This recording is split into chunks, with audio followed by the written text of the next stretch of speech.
ಶರತ್ ಅವ್ರು ನಿಮಗೆ ಕತೆ ಹೇಳುವಾಗ ಸರ್, ಈ ಕಥೆನ ಯಾಕೆ ಮೊದಲಿಗೆ ಪಿಕ್ ಮಾಡಬೇಕು ಅಂತ ಅನ್ನಿಸ್ತು? ಯಾಕಂದರೆ ಒಬ್ರು ಡೆಬ್ಯೂ ಹೀರೋಗೆ ನೀವು ಡೈರೆಕ್ಟ್ ಮಾಡ್ತಿರೋದ್ರಿಂದ ಯೂಶಲಿ ರೊಮ್ಯಾಂಟಿಕ್ ಸಿನಿಮಾಗಳನ್ನು ಅಥವಾ ಒಂದು ಕಾಮಿಡಿ ಜಾನರಲ್ಲೋ ಒಂದು ಡೆಬ್ಯೂ ಮಾಡಿಸೋದು ಇಟ್ಸ್ ಕಾಮನ್. ಸಡನ್ನಾಗಿ ಒಂದು ಫೈಟ್ ಇರುವಂಥ ಅಂದರೆ ಅಂಡರ್ವರ್ಲ್ಡ್ ಕಥೆಗಳನ್ನು ಸ್ಟಾರ್ಟಿಂಗಲ್ಲಿ ಅದನ್ನು ಪ್ರಯೋಗ ಮಾಡೋದು ಕಮ್ಮಿ ಇರುತ್ತೆ. ಸೊ ಈ ಥರ ಇದು ಹೇಗೆ ಈ ಕತೆಗೆ ಇವರೇ ಸೂಕ್ತ, ಈ ಕಥೆನ ನಾನು ಯಾಕೆ ಸೆಲೆಕ್ಟ್ ಮಾಡಬೇಕು ಅಂತ ನಿಮಗನ್ನಿಸ್ತು? ಅಂದರೆ ಮೊದಲನೇದಾಗಿ ನಾನು ಪ್ರೊಡ್ಯೂಸರ್ ಅವರಿಗೆ ಈ ಕತೆ ಹೇಳಿದ ಅಂದರೂ ಇದು ಕತೆ ಅಲ್ಲ, ಮುಂಚೆ ಒಂದು ಲವ್ ಸಬ್ಜೆಕ್ಟ್ ಮಾಡಿ ನಾನು ಅವರಿಗೆ ಇದು ಮಾಡಿದೆ. ಅವರಂದರು ಫಸ್ಟ್ ಲವ್ ಸಬ್ಜೆಕ್ಟ್ ಅಂದರೆ ಇವಾಗ ಕಾಮನ್ ಆಗಿ ಎಲ್ಲ ಕಡೆ ಲವ್ ಸಬ್ಜೆಕ್ಟ್ ಬರ್ತಾ ಇದೆ, ಬೇರೆ ಏನಾದರೂ ಡಿಫ್ರೆಂಟಾಗಿ ಮಾಡಬೇಕು ಅಂತಂದರು. ಡಿಫ್ರೆಂಟ್ ಮಾಡೋ ಏನು ಮಾಡಬೇಕು ಅಂತಂದಾಗ ನಮ್ಮ ಅಜಯ್ ಸಾರ್ ಬಂದರು. ಅಜಯ್ ಕರ್ಕೊಂಡ್ಬಂದಾಗ ಓಕೆ ನಾವು ಬೇರೆ ಕತೆ ಮಾಡೋಣ. ಆವಾಗ ಹುಡುಗ ಇದ್ದಾನೆ ಶರತ್ ಅಂತ, ಅವ್ರ ಕೈಲಿ ಮಾಡಿಸೋಣ ಅಂತ ಅಂದರು. ಒಂದು ಲೈನ್ ಹೇಳಿದರು.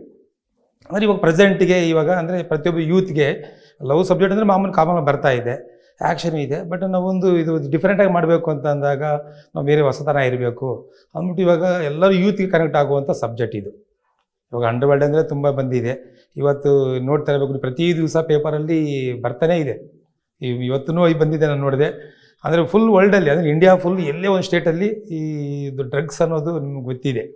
ಅದ್ರ ಜೊತೆ ಇದು ಬರ್ತಾನೇ ಇದೆ.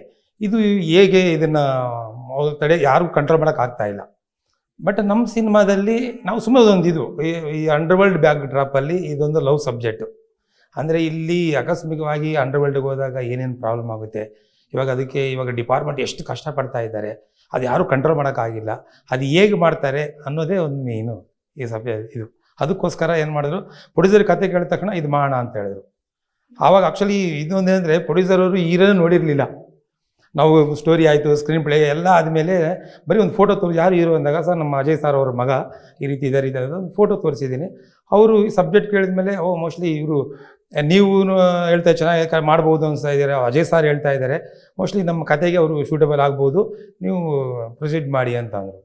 ನಾವು ಅದೆಲ್ಲ ಆದಮೇಲೆ ಅವರು ಹೀರೋ ನೋಡಿದೆ ಸಾಂಗ್ ರೆಕಾರ್ಡಿಂಗ್ ಟೈಮಲ್ಲಿ.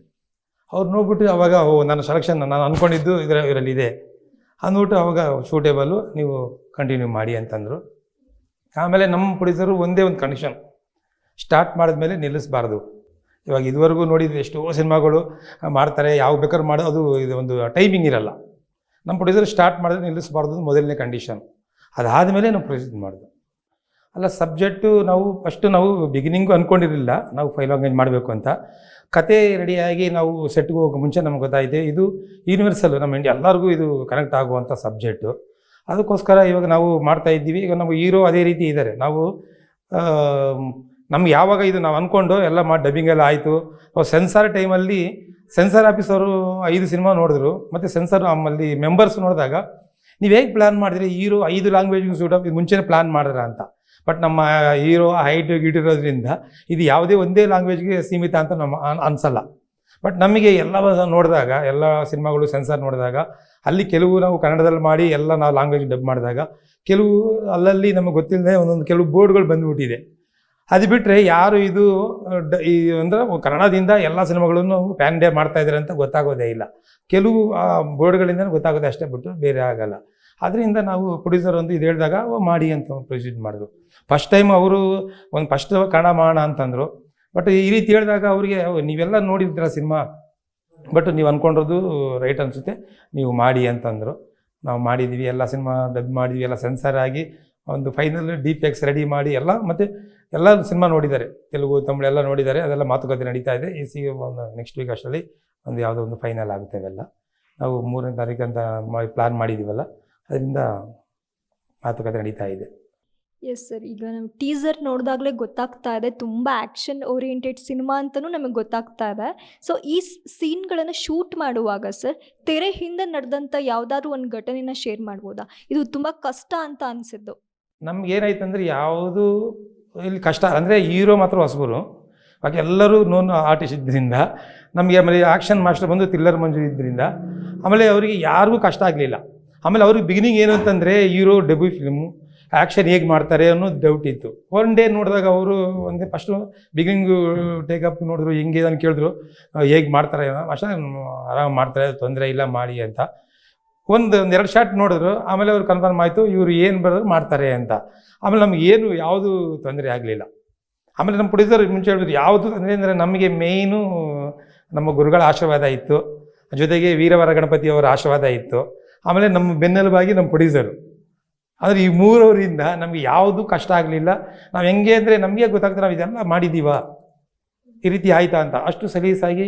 ಆಮೇಲೆ ಯಾವುದೇ ಇವಾಗ ನೋಡಿ ತುಂಬ ಕೆಲವು ಟೈಮಲ್ಲಿ ನಾವು ಎಲ್ಲ ಆ್ಯಕ್ಷನ್ ಮಾಡ್ತಾ ಇದ್ದೀವಿ, ನೋಡಿದ್ರೆ ಫುಲ್ಲು ಮೋಡ ಇದ್ದೀವಿ ಅಂದರೆ ಎಲ್ಲ ಆ್ಯಕ್ಷನ್ ಸೀನ್ ಸೀಕ್ವೆನ್ಸ್ ಮಾಡ್ತಾ ಇರ್ಬೇಕಾದ್ರೆ ಫುಲ್ ಮೋಡ, ನಮಗೆ ಹೋಗುತ್ತೆ ಆಗಲ್ಲ, ನಾವು ಪ್ಯಾಕಪ್ ಮಾಡಲೇಬೇಕಾಗುತ್ತೆ ಅಂತ. ಏನು ಮಾಡೋದು ಅನ್ನೋ ಸಲ ಒಂದು half an hourly full clear ಆಗೋಯ್ತು. ಫುಲ್ ಬೆಂಗಳೂರು ಫುಲ್ಲು ಮಳೆ ಬರುವಂಥ ಇದರಲ್ಲಿ ಅವತ್ತು ಫ್ರೀ ಆಗೋಯಿತು. ಮತ್ತು ನಮಗೆ ಯಾವುದೇ ಅಡೆತಡೆ ಇಲ್ಲದೇ ನಾವು ಎಲ್ಲ ಶೂಟಿಂಗ್ನ ನಾವು ಲೀಲಾಜಾಲವಾಗಿ ಮಾಡಿದ್ವಿ. ಸರ್ ಎಷ್ಟು ಸಾಂಗ್ಸ್ ಇದೆ ಸರ್ ಸಿನಿಮಾದ? 4 ಸಾಂಗ್ ಇದೆ.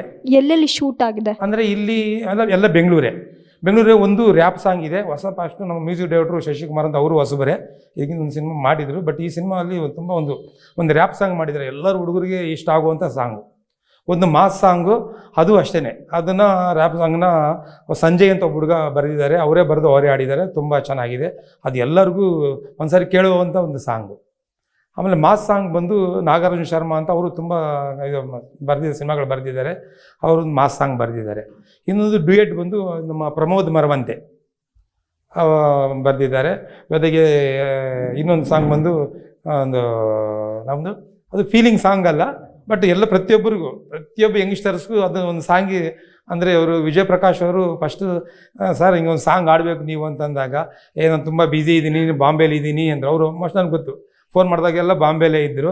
ಆವಾಗ ಇಲ್ಲ ಸರ್ ಈ ಸಾಂಗ್ ನೀವು ಆಡಲೇಬೇಕು, ತುಂಬ ಆಗಿದೆ ನೀವು ಇದು ಅಂತಂದಾಗ ಒಂದು ಕೆಲಸ ಮಾಡಿ, ನನಗೆ ಆಗಲ್ಲ ಆಯಿತು ಸಾಂಗ್ ಕಳಿಸ್ಕೊಡಿ ಅಂತಂದರು.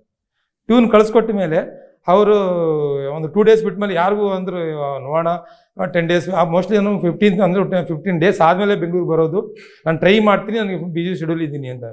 ಆ ಟ್ಯೂನ್ ಕೇಳಿದ್ಮೇಲೆ 2 ಡೇಸ್ಗೆ ಮೆಸೇಜ್ ಮಾಡಿದ್ರು, ಇಲ್ಲ ನಿಮ್ಮ ಸಾಂಗ್ ಆಡ್ಕೊಡ್ತೀನಿ ಅಂತ.